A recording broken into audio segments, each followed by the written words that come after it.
Boa noite, povo. Graça e paz, amém. Amado, semana passada a gente iniciou essa série de mensagens de apenas dois episódios, né? Série de Netflix. Só em duas partes, com o tema Pesach, da escravidão à redenção. Falamos sobre a Páscoa, de como ela é conhecida. A maioria de nós conhecemos a Páscoa comercialmente, né? Pelo coelho, né? Pela aquela musiquinha do coelhinho da Páscoa. E até os nossos filhos hoje, mesmo nós sendo cristãos, muitas vezes a primeira forma que eles conhecem da Páscoa é através desse formato comercial. Falamos também, né, da origem e propósito da Páscoa. E que a instituição da Páscoa aconteceria junto com as últimas das 10 pragas no Egito, né, a morte dos primogênitos. Pesach, que é o tema, significa passar por cima, o livramento de Deus na vida de Israel através do sangue do Cordeiro. E que o Antigo Testamento é sombra das coisas que haveriam de acontecer no Novo Testamento. E que no Êxodo Deus estabeleceu a Páscoa, onde muitos cordeiros foram sacrificados, lembra que era um por família, apontando para um sacrifício perfeito. E Jesus é o Cordeiro de Deus, único, o sacrifício perfeito, santo, sem defeito, sem pecado algum. E Jesus triunfou na cruz sobre o pecado, sobre a morte e sobre o diabo, provendo para nós redenção. E só precisávamos fazer pelo menos 4 coisas: crer, nos arrepender, confessá-lo como Senhor e segui-lo.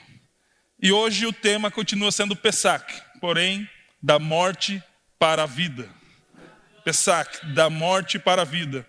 Em Mateus 26, capítulo 26 e 27, assim como também nos outros evangelhos, nós temos o cenário do momento que Jesus foi preso, condenado, flagelado e crucificado. Nós não vamos entrar ainda no texto, eu só quero trazer aqui um pano de fundo, né?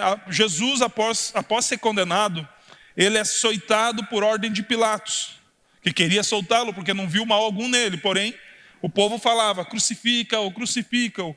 Então, sendo açoitado, ele é condenado à crucificação, conforme o pedido do povo, que foi influenciado pelo Sinédrio, pelo sumo sacerdote, pelo principal dos anciãos. Antes de ser entregue à crucificação, Jesus é açoitado com um instrumento de tortura chamado azorrague, também conhecido como flagrum romano, que era uma espécie de chicote. Temos aqui um breve desenho dele, que em geral ele tinha 8 correias, 8 tiras de couro, presas a um cabo, numa extremidade a um cabo de madeira, e nas outras extremidades, nas extremidades soltas dessas tiras e correias de couro, haviam bolas de chumbo, e também pedaços de ossos de carneiro, presos naquelas correias. E cada golpe que o corpo recebia, cada golpe embalado por aquelas bolas de chumbo, encravava na pele, na carne da pessoa que estava sendo flagelada, no caso de Jesus. Cada golpe dilacerava a carne do corpo de Jesus, fazendo com que tiras de pele ficassem penduradas. Essa era o cenário, a visão que tinham. Então essas tiras de pele ficavam penduradas e o sangue salpicava todo lugar onde ele estava, porque dilacerava a sua carne, vasos sanguíneos eram rompidos e caía aquele sangue ali. Também ele recebe bofetadas em sua face, cuspiram na sua face, colocaram uma coroa de espinhos, com espinhos de pelo menos 4 centímetros, e ainda ele leva uma surra de caniço. Zombam daquele que sem pecado decidiu assumir o nosso lugar, porque essa condenação era minha, essa condenação era nossa, mas ele assume esse lugar, não apenas por nós, mas também por aqueles que estavam zombando deles, por aqueles que estavam afligindo Jesus, dando uma surra nele. Jesus assume o lugar deles também. Ele então é levado para ser sacrificado, crucificado. E enquanto carrega a sua cruz pela via que nós conhecemos como Via Dolorosa, ou Via Cruz, no trajeto encontram um sirineu chamado Simão, e obrigam ele a carregar a cruz de Jesus por uma parte dessa via. São longos 600 metros. Por que longo? Se é pertinho, 600 metros são 4, 5, no máximo 6 quadras. Qualquer um de nós faz esse percurso em 10 minutos a pé.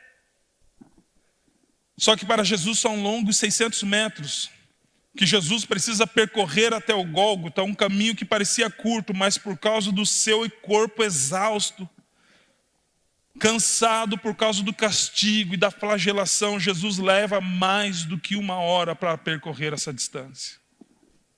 Chegando no local, ele é erguido na cruz, todo ensanguentado, com cãibras, febre e respiração ofegante.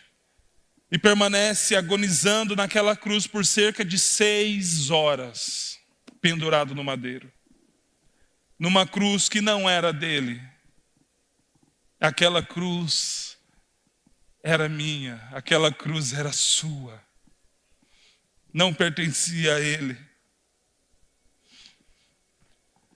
Dado momento ele grita perguntando: Deus meu, Eli, Eli, lama sabachthani, Deus meu, por que me desamparaste? Jesus se encontra naquele momento sozinho. Seus discípulos tinham fugido. Alguns ficaram olhando de longe, tal qual Pedro. João, o apóstolo do amor, não poderia sofrer pena de tortura por causa da sua idade, por isso ele acompanha um pouco mais perto, mas Jesus estava sozinho. Então, após fazer a promessa a um dos ladrões que naquele dia eles estariam no paraíso, deveras te digo que ainda hoje estarás comigo no paraíso. Um ladrão inaugura o paraíso no tempo da graça. Então, após essa promessa, Jesus exclama: Tetelestai, está consumado, a dívida está paga. Todo escrito de dívida, toda dívida que acumulou com a multidão do pecado de todos os que existiram, do que estavam vivos, daqueles que ainda viriam a existir, toda a dívida do pecado estava publicamente sendo paga naquela cruz. Jesus estava dizendo: não existe mais cobrança por causa do pecado. Lembra que o salário do pecado é a morte. Jesus recebeu esse salário no meu e no seu lugar. E ele disse: está consumado. Aleluia. Não foi apenas pagando dívida, ele assumiu. Essa foi a forma que ele assume o nosso lugar. O corpo de Jesus é retirado dali, levado para ser sepultado em um túmulo emprestado de um nobre, um senador. Emprestado porque ele não precisaria por muitos dias. Aleluia.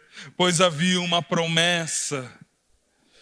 E olha o que aconteceu. Lucas capítulo 24, versículo 1 ao 7. Mas no primeiro dia da semana, alta madrugada, as mulheres foram ao túmulo, levando os óleos aromáticos que haviam preparado.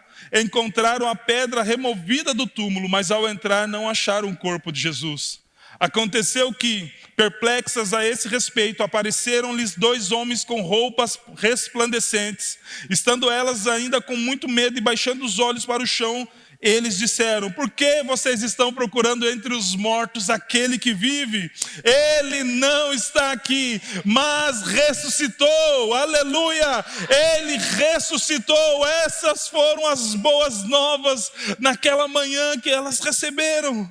Lembre-se do que ele falou para vocês, estando ainda na Galileia. Versículo 7. É necessário que o Filho do Homem seja entregue das mãos dos pecadores, seja crucificado e ressuscite no 3º dia. Glória a Deus, mas toda aquela circunstância não fez com que eles se lembrassem dessa frase, dessa promessa, dessas palavras de Jesus.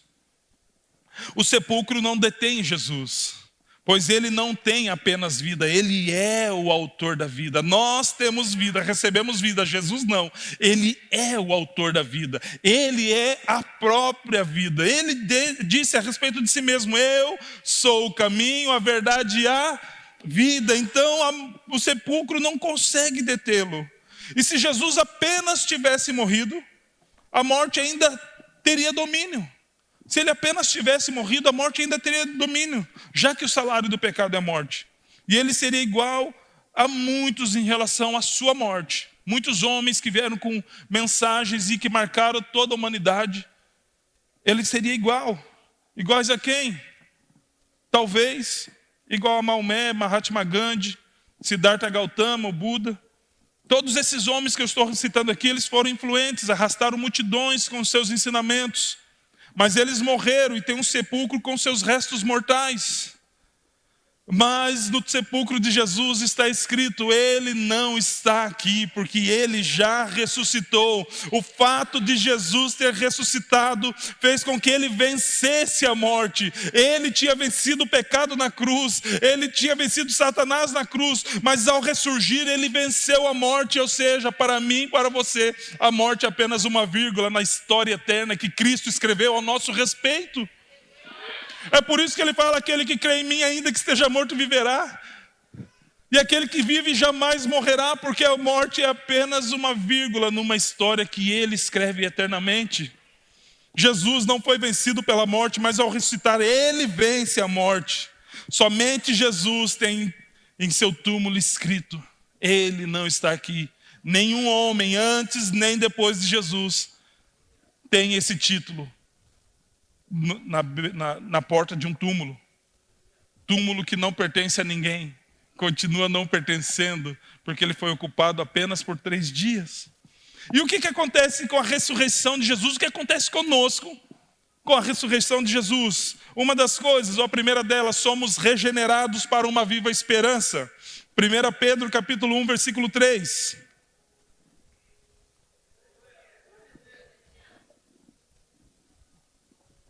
Bendito Deus e Pai de nosso Senhor Jesus Cristo, que segundo a sua muita misericórdia nos regenerou para uma viva esperança, mediante a ressurreição de Jesus dentre os mortos, para uma herança incorruptível, sem mácula, imarcessível, reservada nos céus para vós outros, que sois guardados pelo poder de Deus. Somos guardados pelo poder de Deus. O mesmo poder que ergue, ressuscita Jesus dentre os mortos, é esse poder que guarda aqueles que temem a Deus e guardam os seus princípios. Nós somos guardados pelo poder de Deus mediante a fé, para a salvação preparada para revelar-se no último tempo.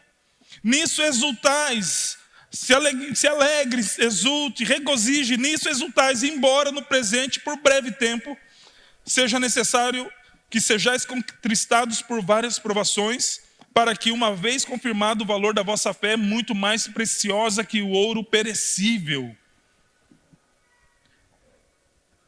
Você sabe o que é perecível?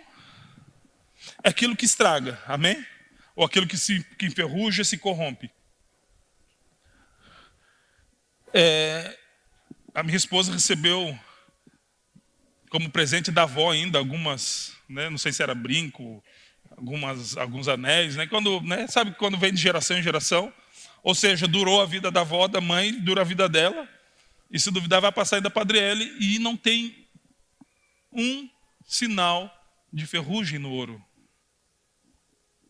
Ou seja, relacionado à nossa própria vida, o ouro dura mais.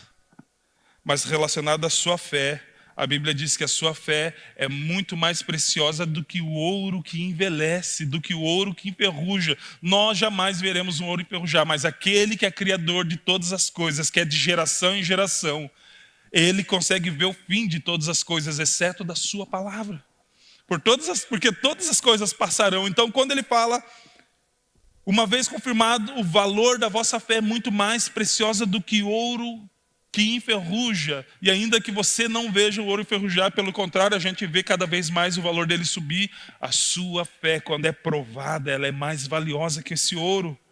Mesmo quando é apurada pelo fogo, redunde em louvor, glória, honra na revelação de Jesus Cristo. A quem, no caso Jesus, não havendo visto, alguém viu? Não de nós, né?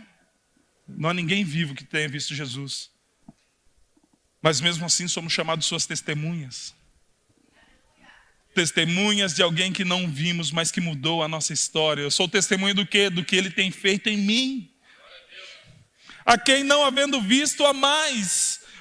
no qual não vendo agora, mas crendo, exultais com alegria indizível. Como é a sua alegria? Indizível. Eu não consigo dizer, eu não consigo medir, eu não consigo expressar. A minha alegria é indizível pelo fato de eu pertencer ao Rei dos Reis, o Senhor dos Senhores, pelo fato do meu nome estar escrito no livro da vida. É uma alegria, precisa ser uma alegria indizível e cheia de glória. Versículo 9: obtendo o fim da vossa fé, a salvação da vossa alma. Regenerar significa produzir novamente, refazer ou voltar a ter as características originais. Nós somos criados por Deus e o pecado nos degenerou. Sem Cristo somos degenerados. O pecado é degenerativo, mas Cristo faz nova todas as coisas. Ele nos regenera, Ele nos restaura, Ele praticamente nos faz uma reforma por completo para que possamos nos parecer com o projeto original. E o projeto original tem uma palavra que é minha imagem, minha semelhança. Então Cristo nos torna nova criatura e temos uma nova vida em Cristo, que se fez maldito em nosso lugar. Éramos amaldiçoados pelo pecado e precisávamos da morte. Na verdade precisávamos não, mas estávamos condenados à morte. Jesus se fez maldito no nosso lugar e nos trouxe para a vida. Então a primeira coisa que acontece é somos regenerados para uma viva esperança. A segunda, temos novidade de vida. Romanos capítulo 6, versículo 1. Que diremos então? Continuaremos no pecado para que a graça aumente ainda mais? De modo nenhum. Como viveremos ainda no pecado nós que já morremos para ele? Como podemos, principalmente com o advento da hipergraça, dizer que não existe pecado se o próprio Paulo, escrevendo aos Romanos, diz: como viveremos ainda para o pecado? Ou no pecado nós que já morremos para ele? De forma alguma nós não poderemos continuar pecando, entendendo que se fizéssemos assim a graça continuaria aumentando. Não, ela é insuficiente. A graça já nos foi dada. Versículo 3: ou será que vocês ignoram que todos nós que fomos batizados em Cristo Jesus fomos batizados na sua morte? Fomos sepultados com ele na morte pelo batismo, para que, como Cristo foi ressuscitado dentre os mortos pela glória do Pai, assim também nós andemos em novidade de vida. Porque ele ressuscitou, porque ele foi levantado, nós precisamos andar em novidade de vida. Não sei se você já ouviu aquele ditado: se você quer os mesmos resultados, tenha as mesmas atitudes. Se você quer resultados diferentes, tenha atitudes diferentes. E é uma verdade. Casamento está ruim? Mude as atitudes. As amizades estão ruins? Mude as amizades. Ou mude as atitudes, você vai ver que as amizades mudam automaticamente. Então, coisas novas só acontecem com quem tem atitudes novas e diferentes. Se encontramos a Cristo de fato e de verdade, nossas atitudes não podem ser mais as mesmas. Porque isso é novidade de vida. É impossível a gente entender ou acreditar que eu fui transformado por Jesus, eu tive encontro real com Jesus, mas as minhas atitudes de agora são as mesmas de antes de eu conhecê-lo. Eu não encontrei a Cristo, na verdade eu encontrei a igreja, encontrei os irmãos, encontrei um life, mas a Cristo não. Agora, quando eu encontro de fato e de verdade, as minhas atitudes não são mais as mesmas. Pelo contrário, elas passam a expressar a natureza de Cristo, a quem eu pertenço agora. Então, se eu pertenço a Cristo agora, então as minhas atitudes precisam evidenciar a quem eu pertenço, se eu pertenço a Cristo. Porque estamos numa época que é moda ser cristão. Moda, muitos artistas sendo cristãos. E glória a Deus que eles sejam salvos, artistas, jogadores de futebol, grandes empresários, muitas pessoas da mídia, da alta sociedade, não tem problema, eles precisam ser salvos também. Jesus também morreu por eles. Só que não existe evangelho sem cruz, não existe transformação sem mudança de vida. Se existe novidade de vida, é novidade, é uma nova coisa, diferente daquilo que era antes. Se eu fui encontrado pelo poder que ressuscitou a Cristo, então eu não sou mais o mesmo. Tenho o mesmo RG, o mesmo CPF, moro no mesmo lugar. Só que agora eu pertenço a outro Deus, a outro Rei, aleluia. A graça não é um voucher que eu recebo para pecar. A graça é a realidade que eu não sou mais escravo do pecado. Eu não preciso mais do pecado, continuo pecando. É óbvio que sim, estamos num corpo fadado ao erro. Mas a questão é que antes a nossa natureza era pecaminosa, ou seja, era uma rotina pecar porque estávamos afastados de Cristo. Mas agora em Cristo o pecado se torna um acidente. Fomos batizados em Cristo na sua morte, fomos sepultados com Ele na morte pelo batismo. E não é apenas um banho que nós tomamos numa piscina aqui na igreja, querido. Não pode ser algo simbólico, superficial. Não pode ser apenas uma data onde eu coloco uma bata branca, no nosso caso uma camisa preta, para bater umas fotos legais e eu colocar no meu Instagram o dia que eu nasci de novo. Se eu nasci de novo, o meu novo nascimento precisa ser evidenciado. Se eu nasci de novo, alguém tem que ficar sepultado no batismo. Se eu nasci de novo, alguma coisa tem que ter morrido, querido.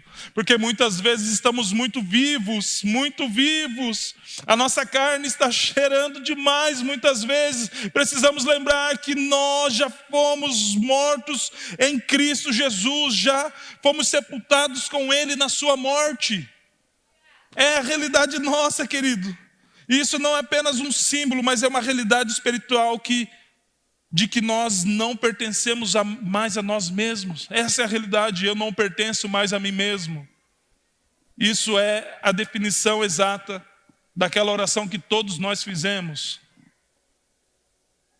Venha a nós o vosso reino, seja feita a sua vontade. Não pertenço mais a mim mesmo.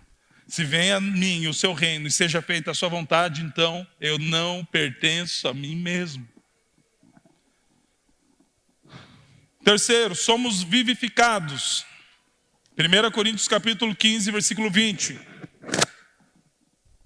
Mas de fato Cristo ressuscitou dentre os mortos, sendo Ele as primícias dos que dormem. O primeiro a ressuscitar, a primícia, o primeiro a ressuscitar é Cristo. Visto que a morte veio por um homem, também por um homem veio a ressurreição dos mortos. Porque assim como em Adão todos morrem, assim também todos serão vivificados em Cristo. Aleluia. Nós temos uma natureza adâmica. Todos nós temos. Todos nós, sem exceção, temos uma natureza adâmica. Todos nós. Adão pecou, desobedecendo a Deus e descumprindo seus princípios. E a sua desobediência praticamente enraizou, imprimiu no genoma, no gene humano, o pecado. Então, todos pecaram e destituídos estão da glória de Deus. Ou seja, nós não precisamos aprender a pecar, é um instinto natural nosso. Todos. Então, a natureza adâmica produz morte. E todos são descendentes de Adão. Ou seja, todos nós produzimos morte e estamos a caminho da morte se não fosse Cristo. Mas Jesus nos fez passar da morte para a vida. Aleluia. Esse é o benefício de todos os que são discípulos de Jesus. Jesus morreu pelo mundo? Sim. Então o mundo todo está salvo, glória a Deus, aleluia? Não. João 1,12, mas a todos quantos o receberam, deu-lhes o poder de serem feitos filhos de Deus, aos que creem no seu nome. Eu preciso receber a Jesus e crer no original do grego, que é crer a ponto de sujeitar a minha vida a obedecer os seus mandamentos. Eu preciso crer, eu preciso sujeitar a minha vida ao senhorio de Cristo. Então me torno um filho de Deus. Então não, por mais bonito que seja a frase, eu também sou um filho de Deus.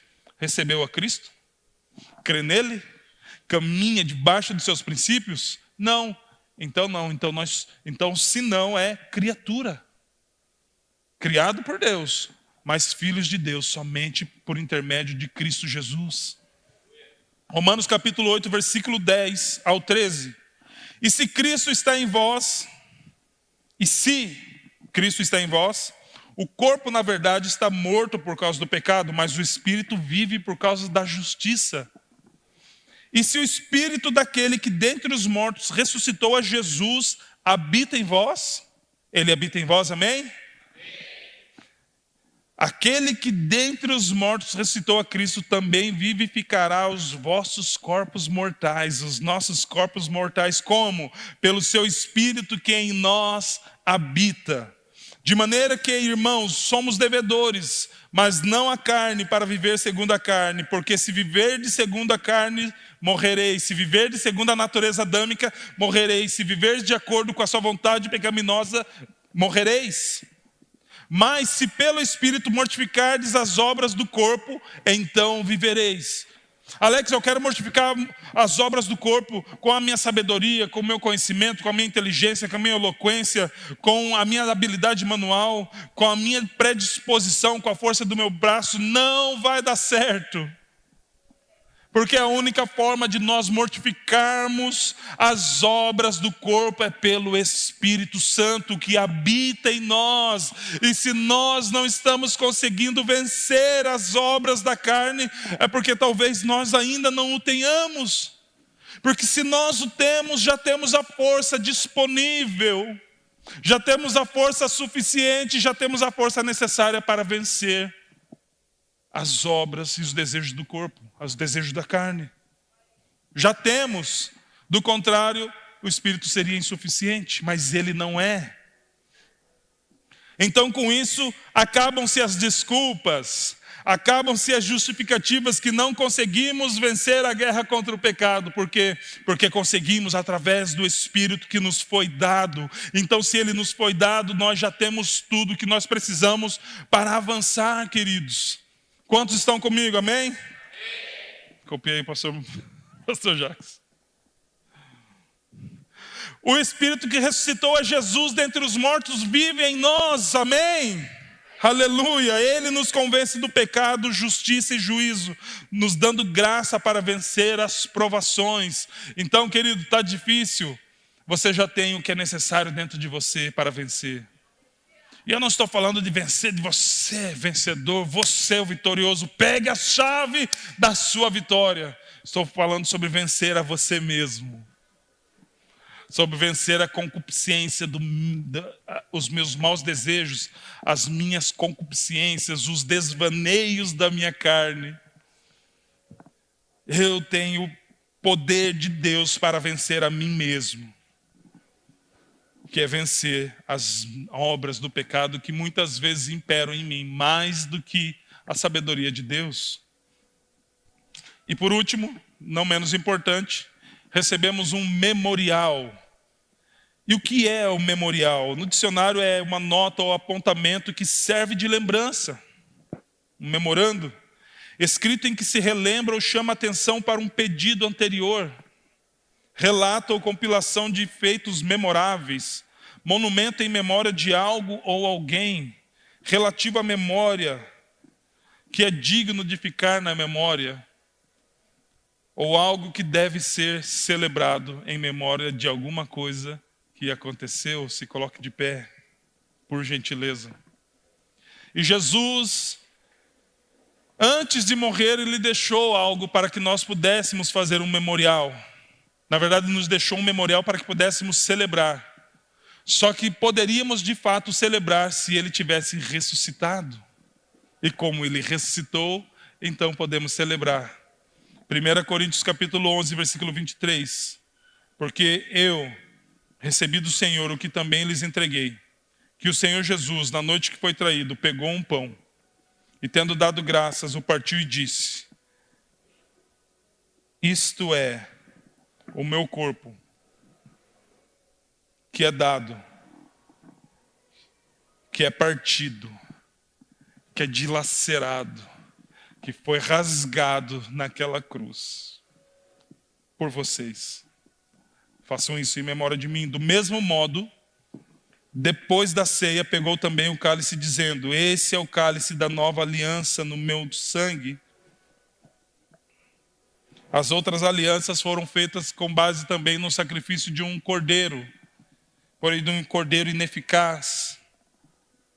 Mas agora o cordeiro era justo, era santo, porque as outras alianças, a aliança adâmica,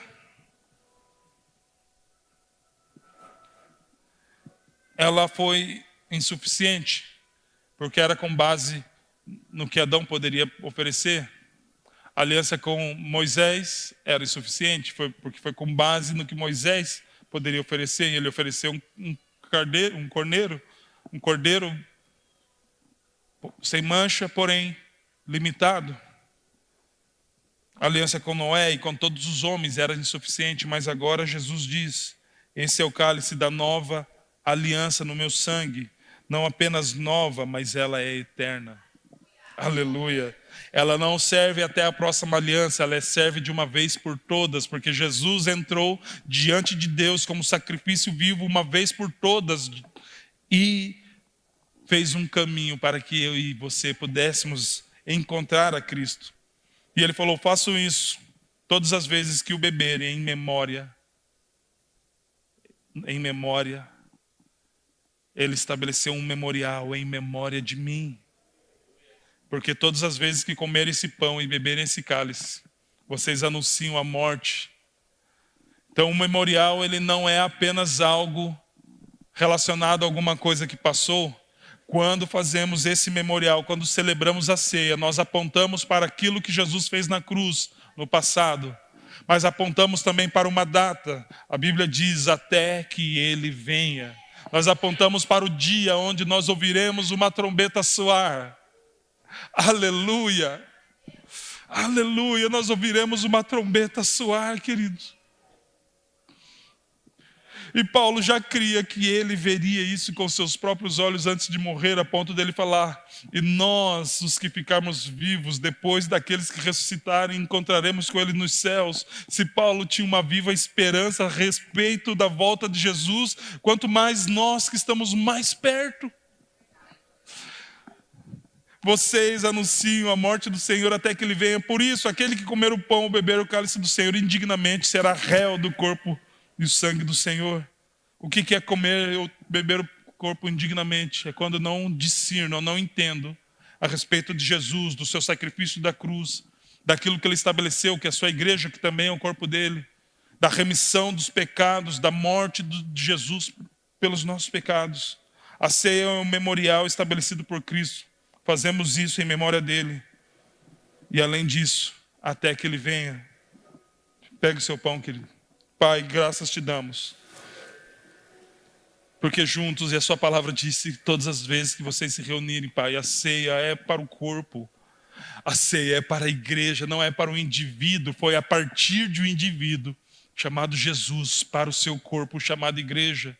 Estamos aqui reunidos, Senhor Deus, e apresentamos esses elementos, Pai, diante de Ti. Apresentamos esse pão e esse cálice diante do Senhor, Pai. E junto com isso renovamos, Pai, a nossa aliança contigo. Eu sei que da sua parte ela permanece inabalável, Senhor Deus.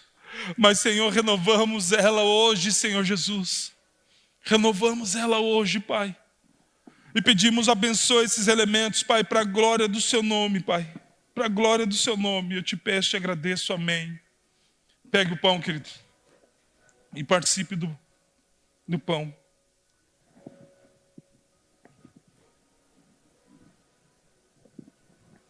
Semelhante modo, Jesus pegou depois o cálice e disse: esse é o sangue da nova e eterna aliança. Bebam dele.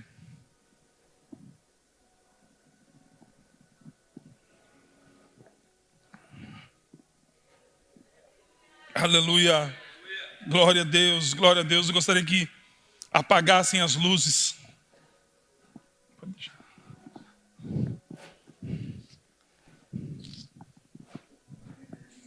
O meu rei é o rei dos deuses. Ele é o rei de Israel. Ele é o rei da justiça. Ele é o rei da história. Ele é o rei do céu. Ele é o rei da glória. Ele é o rei dos reis. Ele é o Senhor dos senhores. Esse é o meu rei.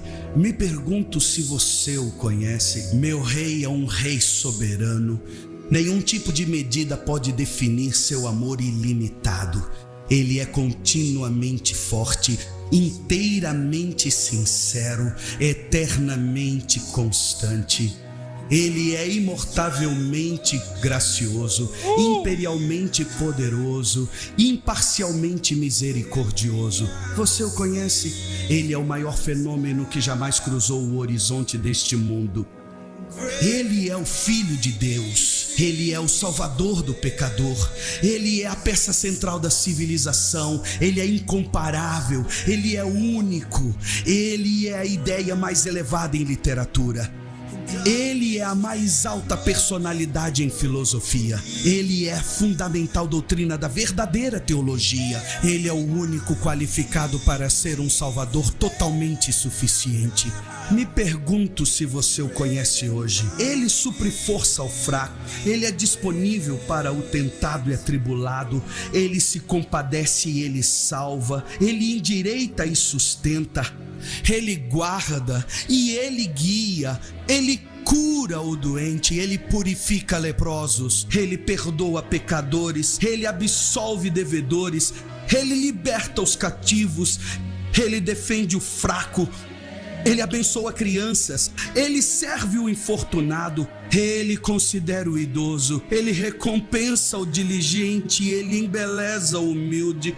Me pergunto se você o conhece. Ele é a chave do conhecimento, ele é a fonte da sabedoria, ele é a entrada do livramento, ele é o caminho da paz, ele é a rodovia da justiça, ele é a estrada da santidade, ele é o portal da glória. Você o conhece bem, sua vida é inigualável, sua bondade é ilimitada, sua misericórdia é para sempre, seu amor nunca muda, sua palavra basta, sua graça é suficiente, o seu reino é reto, o seu jugo é suave e seu fardo é leve. Eu queria poder descrevê-lo a você. Ele é indescritível, ele é compreensível, ele é invencível, ele é irresistível. Bem, você não consegue tirá-lo de sua mente, você não pode soltá-lo de sua mão, você não pode viver mais do que ele, você não pode viver sem ele.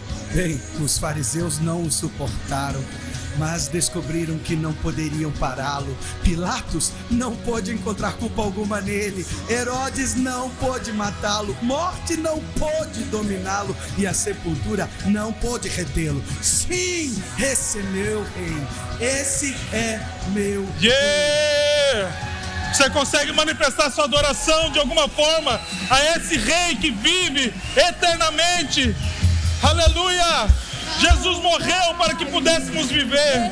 Ele venceu a morte e nos deu plenitude de vida. Ele morreu como um homem maldito, mas ressuscitou como um rei glorioso. Aleluia! Saudai o Rei Jesus. Adore, querido.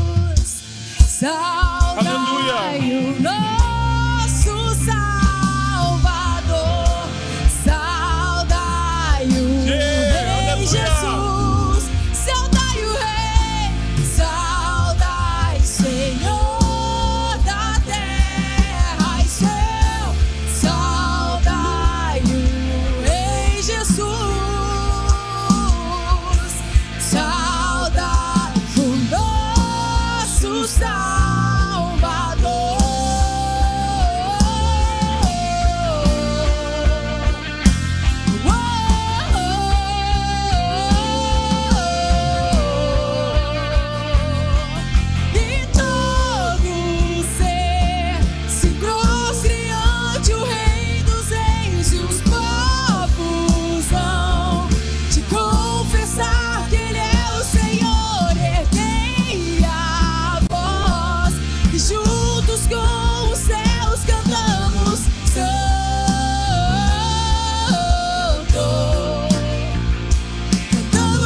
Jesus, saudai, Senhor.